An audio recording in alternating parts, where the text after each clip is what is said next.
Bitcoin qui graphiquement semble entamer une phase de latéralisation entre deux bornes, la borne haute à 41 500 $ et la borne basse à 40 500 $.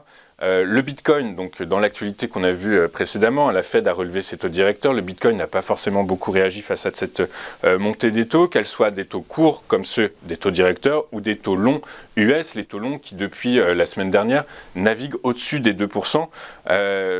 Du coup, est-ce que malgré tout, une hausse du Bitcoin au-delà des 41 500 $ est envisageable à court terme, Thomas ?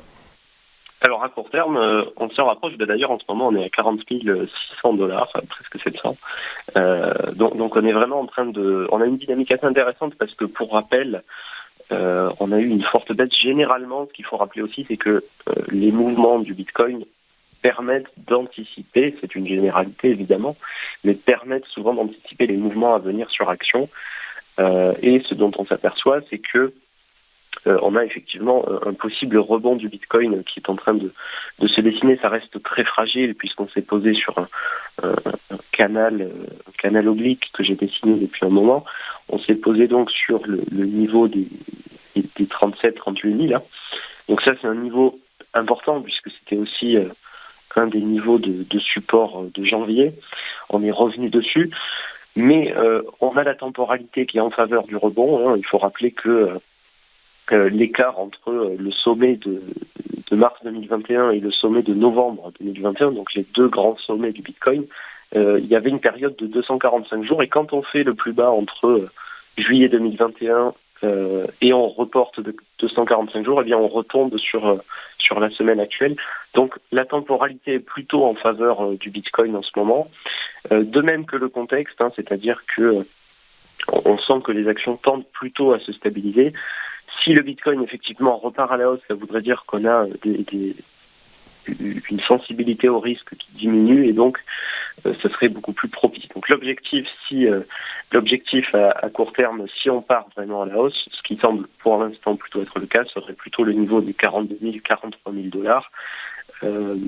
Mais encore une fois, ça reste fragile, hein, puisqu'au niveau des indicateurs, on n'est toujours pas sur une dynamique assez haussière. On est sur un seuil un seuil charnière finalement.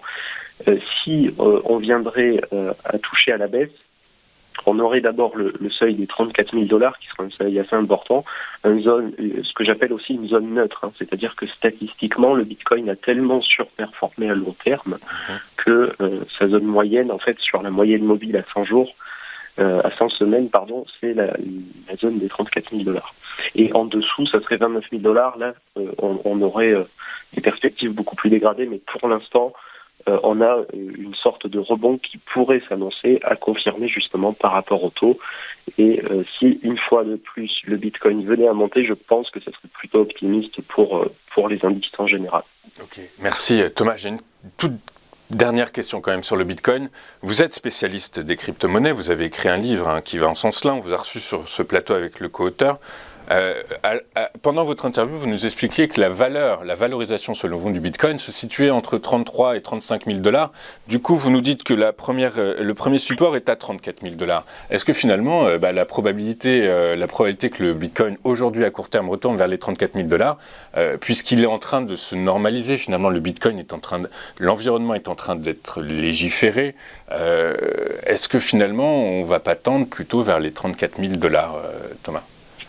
Alors, pour l'instant, ce qui est intéressant de voir, c'est que quand on raisonne toujours pareil en moyenne mobile, hein, effectivement, la moyenne mobile à long terme, plutôt donc à 100 semaines, elle est à 34 000, mais si on prend la moyenne mobile à 50 semaines, par exemple, on est beaucoup plus haut, hein, on est au niveau des 46 000. Hein.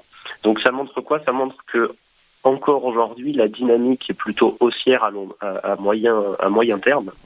Et qu'on n'a pas franchi à la baisse en fait. Donc qu'on est encore une fois au-dessus de cette zone neutre parce que les liquidités restent encore un peu abondantes, parce qu'on n'est pas dans un marché qui est dans une panique absolue, on est encore dans une situation qui est contrôlée par les banques centrales d'une certaine manière, et puis que les taux, malgré les premières hausses, restent aussi très bas. Hein. Okay. Donc tout ça c'est assez favorable